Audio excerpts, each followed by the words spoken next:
Hello everyone, मैं हूं दीपिका। आज के इस वीडियो में आप सुनेंगे श्रम विभाजन और जाति प्रथा, जिसके लेखक हैं बाबा साहेब भीमराव अंबेडकर। तो आइए शुरू करते हैं।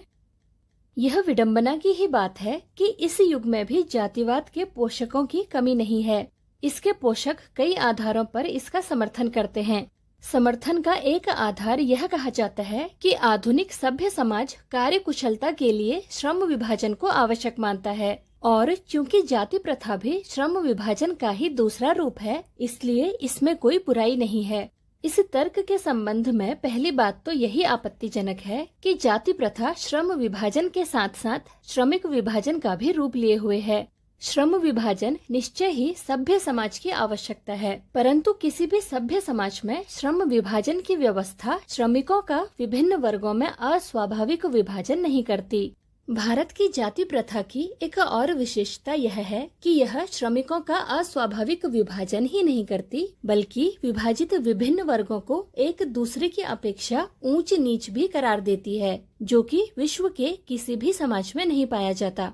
जाति प्रथा को यदि श्रम विभाजन मान लिया जाए तो यह स्वाभाविक विभाजन नहीं है, क्योंकि यह मनुष्य की रुचि पर आधारित नहीं है। कुशल व्यक्ति या सक्षम श्रमिक समाज का निर्माण करने के लिए यह आवश्यक है कि हम व्यक्तियों की क्षमता इस सीमा तक विकसित करें जिससे वह अपना पेशा या कार्य का चुनाव स्वयं कर सकें। इस सिद्धांत के विपरीत जाति प्रथा का दूषित सिद्धांत यह है कि इससे मनुष्य के प्रशिक्षण अथवा उसकी निजी क्षमता का विचार किए बिना दूसरे ही दृष्टिकोण जैसे माता पिता के सामाजिक स्तर के अनुसार पहले से ही अर्थात गर्भधारण के समय से ही मनुष्य का पेशा निर्धारित कर दिया जाता है। जाति प्रथा पेशे का दोषपूर्ण पूर्व निर्धारण ही नहीं करती, बल्कि मनुष्य को जीवन भर के लिए एक पेशे में बांध भी देती है, भले ही पेशा अनुपयुक्त या अपर्याप्त होने के कारण वह भूखों मर जाए। आधुनिक युग में यह स्थिति प्रायः आती है, क्योंकि उद्योग धंधों की प्रक्रिया व तकनीक में निरंतर विकास और कभी कभी अकस्मात परिवर्तन हो जाता है, जिसके कारण मनुष्य को अपना पेशा बदलने की आवश्यकता पड़ सकती है। और यदि प्रतिकूल परिस्थितियों में भी मनुष्य को अपना पेशा बदलने की स्वतंत्रता ना हो, तो इसके लिए भूखों मरने के अलावा क्या चारा रह जाता है। हिंदू धर्म की जाति प्रथा किसी भी व्यक्ति को ऐसा पेशा चुनने की अनुमति नहीं देती है जो उसका पैतृक पेशा ना हो, भले ही वह उसमें पारंगत हो। इस प्रकार पेशा परिवर्तन की अनुमति न देकर जाति प्रथा भारत में बेरोजगारी का एक प्रमुख और प्रत्यक्ष कारण बनी हुई है। इस प्रकार हम देखते हैं कि श्रम विभाजन की दृष्टि से भी जाति प्रथा गंभीर दोषों से युक्त है। जाति प्रथा का श्रम विभाजन मनुष्य की स्वेच्छा पर निर्भर नहीं रहता। मनुष्य की व्यक्तिगत भावना तथा व्यक्तिगत रुचि का इसमें कोई स्थान अथवा महत्व नहीं रहता। इस आधार पर हमें यह स्वीकार करना पड़ेगा कि आज के उद्योगों में गरीबी और उत्पीड़न इतनी बड़ी समस्या नहीं, जितनी यह कि बहुत से लोग निर्धारित कार्य को अरुचि के साथ केवल विवशतावश करते हैं। ऐसी स्थिति स्वभावतः मनुष्य को दुर्भावना से ग्रस्त रहकर टालू काम करने और कम काम करने के लिए प्रेरित करती है। ऐसी स्थिति में जहाँ काम करने वालों का न दिल लगता हो न दिमाग, कोई कुशलता कैसे प्राप्त की जा सकती है।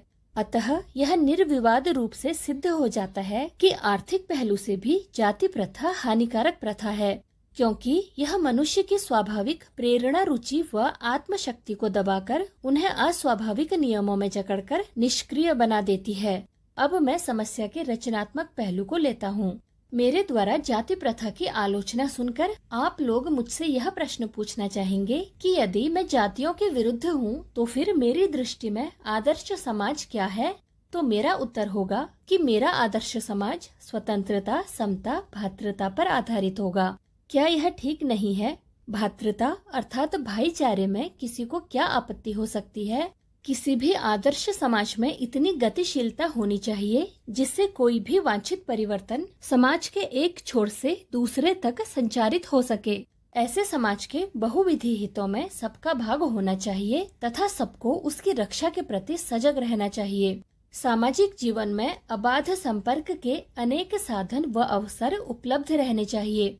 तात्पर्य यह कि दूध पानी के मिश्रण की तरह भाईचारे का यही वास्तविक रूप है और इसी का दूसरा नाम लोकतंत्र है। क्योंकि लोकतंत्र केवल शासन की एक पद्धति ही नहीं है।